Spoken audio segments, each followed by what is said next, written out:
యువగళ విజయోత్సవ సభపై మాజీ మంత్రి కొడాలి నాని హాట్ కామెంట్స్ చేశారు. 12 ఏళ్ల క్రితం యుద్ధ భేరీ మోగించిన సీఎం జగన్ సోనియాను కూకటి వేళ్లతో పెకిలించారని గుర్తు చేశారు. చంద్రబాబును భూస్థాపితం చేసి పవన్ కళ్యాణ్ ను 2 చోట్ల చిత్తుచిత్తుగా జగన్ ఓడించారని నాని చెప్పారు. మంగళగిరిలో లోకేష్ కు సమాధి కట్టాడని తెలిపారు.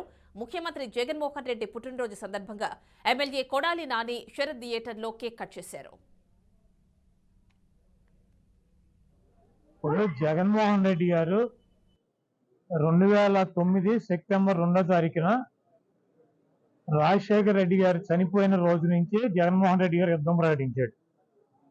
సోనియా గాంధీతో ఢీకొట్టి, చంద్రబాబును ఢీకొట్టి 16 నెలలు జైలు జీవితం అనుభవించి ఈ రాష్ట్రంలో తెలుగుదేశం పార్టీకి, కాంగ్రెస్ పార్టీకి డిపాజిట్లు పోగొట్టి, కాంగ్రెస్ పార్టీని ఈ రాష్ట్రంలో కూకటి వేలతో సహా పెగిలించి, చంద్రబాబు నాయుడు 40 సంవత్సరాలు అనుభవం ఉన్నటువంటి వ్యక్తిని 23 సీట్లకు పరిమితం చేసి 151 సీట్లతో పవన్ కళ్యాణ్ 2 చోట్ల కూడా చిత్తుగా ఓడించి, చంద్రబాబు నాయుడు తనయుడు లోకేష్ మంగళగిరిలో మట్టి కరిపించి ఆయన అభ్యర్థుల మీద వీళ్ళని ఓడించి ఈ రాష్ట్రంలో ముఖ్యమంత్రిగా జైత్రయాత్ర జగన్మోహన్ రెడ్డి గారు కొనసాగిస్తున్నారు.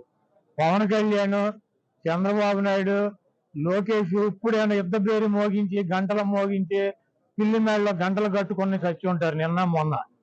జగన్మోహన్ రెడ్డి గారు 2009లోనే యుద్ధ పేరు మోగించాడు, సోనియా గాంధీని మట్టి గరిపించాడు, చంద్రబాబు నాయుడిని భూస్థాపితం చేశాడు, పవన్ కళ్యాణ్ 2 చోట్ల చిత్తుగా ఓడించాడు, పప్పు గారిని, లోకేష్ గారిని మంగళగిరిలో సమాధి చేశాడు.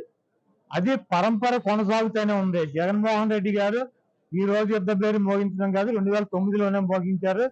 పవన్ కళ్యాణ్, చంద్రబాబు నాయుడు, లోకేష్, అడుగుడిపోయిన బకీటు, తోలు బకీటు, వీళ్ళందరూ కూడా, ఈ బోరగాళ్ళందరూ కూడా వచ్చినా కూడా